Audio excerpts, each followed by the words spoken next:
Angela Levin, Happy New Year. How are you? Yes, fine, thank you. Happy New Year to you. I hope it's a good one. Yes, well, I don't think it can really be much worse than Yeah. 2024 in a lot of ways, right? Hey everyone, welcome back to the channel.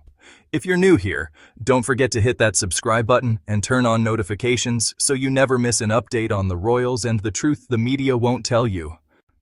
Today, we're diving into one of the most explosive interviews of the year. Royal biographer Angela Levin has officially had enough. Exactly. Well, look, I'm really excited about this. 2024 has been quite a shocking year to the royal family in so many ways. And we're going to kick off today by unveiling Angela Levin's most shocking royal moment of 2024. And it was, of course, the double cancer blow when we learned that King Charles had been diagnosed with cancer after a routine operation, but within weeks, so too had Catherine, the Princess of Wales. Let's take a look at how the news was broken to the world. Angela Levin, it just gives you chills, doesn't it? One of Yeah. those moments in your life, I think you'll always remember where you were when you heard that news. And it's so important, isn't it, Angela, to contextualize the fact that poor Catherine was effectively bullied in to that announcement after the Sussex Squad, people like Stephen Colbert, allies of Harry and Meghan, had been utterly, despicably hounding her for weeks, spreading the most vile rumours when in fact she was undergoing chemotherapy. Yes. I mean, the whole thing was just terrible. I'm very fond of the king, and I know that he's waited so many years before he could become king. But he didn't want to sort of try and say, well, he wished his mother wasn't there because he loved his mother too, wanted to please her. So so soon after he took the crown, he was ill. And, my mind always rushes for things like that. Someone of his age, it can be very dangerous indeed, and obviously take him away from us very quickly. And I couldn't bear the thought, actually. And then to have this heartbreaking speech by our lovely, beautiful future queen, I just couldn't cope with it. It really made me feel extremely down for a very long time because I thought, here is this wonderful person who's young, who is so marvelous with her husband, is obviously a good mother. You can always tell when children want to rush around her and be with her and not rush to the nanny. And that she was obviously very seriously ill. She's calling out Prince Harry and Meghan Markle as evil and vile, words she never used lightly. But why now? And what exactly pushed her to this breaking point? Let's get into it. In early 2024, the royal family was shaken to its core. Within weeks, both King Charles and Princess Catherine were diagnosed with cancer. The world stood still. The palace, usually so private, was forced to go public. And I just thought it was terrible. And the fact then, when you really know, when you hear that people were saying, oh, we saw her walking somewhere, but actually it wasn't her. She was one of these AI bodies, and that she was just lazy and she was just awkward when she's worked incredibly hard, never put a foot wrong. It's a standard thing that most of us say about her. And the spitefulness that was coming. And I was actually furious that Harry and Meghan, once they knew that she really was genuinely ill, sent a message that said, oh, Kate, we hope you're soon okay. Best wishes. And they know that she doesn't like being called Kate. She likes being called Catherine. So this was their way of actually putting a knife in, no cunningness. And I was furious with that. And most of us felt too dreadful when you could see how pale she looked, and that it was such a brave speech to make. And after that, people left off a bit, but, you know, other people, I won't name them, would say, well, you know, I've got a brother who's had cancer and he got back very quickly and he also worked at the same time. You know, why couldn't she? The intrusion and the callousness was absolutely shocking. I mean, she's remarkable. She does what is her best for the country. So why someone should try and knock her down when she felt ill? I hope at that time she wasn't reading anything or hearing anything that actually made her feel unhappy. The problem is, Angela, you just couldn't avoid it. I hope so too, but it was everywhere. And this went into the mainstream. It was the first example, Angela, I feel, of the Sussex squad really being able to drive the agenda, because you'll remember Stephen Colbert, the US chat show host, who is closely allied with Prince Harry and Meghan Markle. It was the show that Harry decided to promote his autobiography Spare on in the US. He works for CBS. Even decided to broadcast those rumours about Prince William's former friend at a time when Catherine was going through that. It was just so grim. And I'm sorry, Angela, I don't believe that he would have done that without checking with Harry and Meghan in some way. And behind the scenes, according to Angela Levin, the pressure wasn't just medical, it was deeply personal. Catherine was bullied into revealing her condition. The Sussex-aligned media machine kept feeding vile rumors, pushing narratives that she was missing in action, hiding, even dead, all while she was undergoing chemotherapy. The public is waking up. The Netflix and Spotify deals fizzled, popularity ratings plummeting. Well, whether he did or whether he didn't, it was a disgusting thing to do.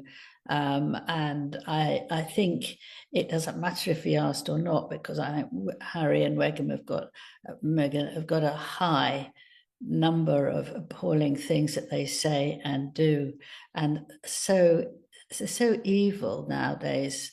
I had hoped that Harry would actually pull himself together and actually stop being so vile, but I've given up on that. It's a great shame he's changed.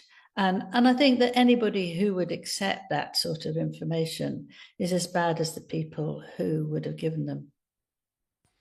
Well, indeed. And the thing is, Angela, this was, you know, there were lots of warning signs as to why these people shouldn't have spread the unsubstantiated rumours. I remember going on the Megyn Kelly show, because Outspoken hadn't launched at that point, Angela, and I said, hold up, everyone, she is incredibly unwell. Now, I wasn't going to reveal any personal health information, of course I wouldn't, but it just was so necessary to balance up the rumours, because everyone was getting off on them, thinking there was something wrong in the marriage, thinking that, you know, Catherine was dead. Oh, it was a really awful period, actually. And it shows you, Angela, the power of the Sussex squad. And you know, I've been reporting on the Sussex squad all year long, because they are the biggest gang of internet trolls in the history of the online world. And what they did to Catherine was unforgivable. Well, there's two things there, really, isn't it? That's one of the many reasons that William doesn't want them over, certainly not Harry, Yes. and wouldn't let them come anywhere near his children or near his wife. So one can easily understand that. The other point, which I think is really important, is that we all feel that anyone who likes the monarchy feels that we're part of their family. We see children growing up, we see weddings, we see lovely occasions, we see their tragedy when they're not well, and we are part of them. I remember with the Queen when it was COVID, and I was feeling desperate about it because I couldn't go out, I couldn't do anything. It was really horrible. And then the Queen came on and said, don't worry, we'll be all right. Everything will be okay. You know, we've had difficulties before. You know, things will come in good time. And I felt much better about that. That's sort of quite a hard one, though. You just changed my view very quickly. And I thought, well, you know, we really needed the Queen, and she was there for us. And I think that is what happens now with the royal family. We need them, and they come to us, and they're very popular. And all those people who want to try and pull them down are getting nowhere. Beautifully put. Beautifully put. Angela, after kicking off with something a bit sad, why don't we move on to your best royal moment of the year? And this was actually part of a spectacular day where Catherine emerged at Trooping the Colour. But you have decided to go with a young Prince Louis stealing the show. And before I get your reaction, Angela, should we have a little look at some of the video of him on that day?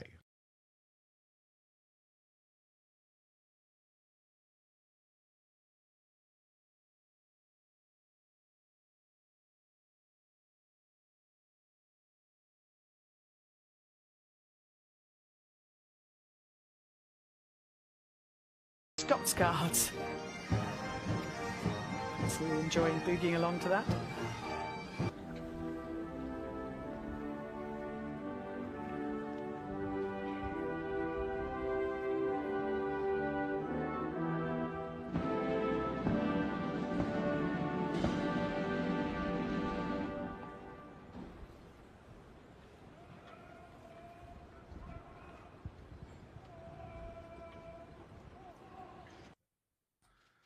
Oh, Angela, he's brilliant.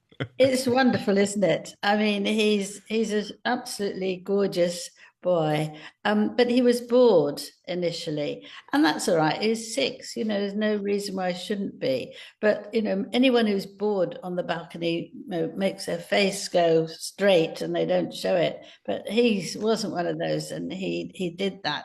And I think he stole the show because, you know, he's doing his side to side to go with the royal band. And his mother, Catherine, who was right behind him, didn't do anything, didn't say anything, didn't bend over, nothing. But Princess Charlotte, age 9, didn't approve of it. And when it was time for the national anthem, she sort of stood up herself first and then got him to stiffen his arms so that they were straight and he was standing up straight. And I thought, you know, here's a little mother already. She's taking responsibility. And it was just so sweet to see him because he wasn't trying to be naughty. He listened to her. Another thing, he could have go away, you know, and spoilt the whole thing. But, you know, he wasn't going to do something that she didn't want. And it's a powerful young woman. And I just thought that was brilliant, absolutely brilliant. Yeah, look at her face there. Goodness me. Yes, she can't bear it. But she waited, and she was quite right, because if she kept on doing it, she'd have got very, very annoyed. But she waited until the anthem came on, and she knew absolutely this is the part, this is the best bit. This he must not mess about in under any circumstances. So she made herself upright first. She didn't sort of slitch to one side, and he listened. And I thought, you know, it was delicious, really delicious. He's allowed to be naughty, isn't he? He's the youngest. And, he's a young boy. Yes, you can't expect him to be marvelous all the time. But the other two actually haven't been difficult. But it's a different personality, so you just take that into care and make sure that you save the most important things for them. Actually, when I saw him last year at the church, you know, and with the singing, and he was completely different. He didn't hold hands with anyone, and he walked very strictly and very superbly, shoulder back. He had a tie on for the first time. I wondered whether it was the tie. I think it was the first time. And he marched very well, and he went into the car before anybody else. And he was. So I think this is going to be a changed Louis this year.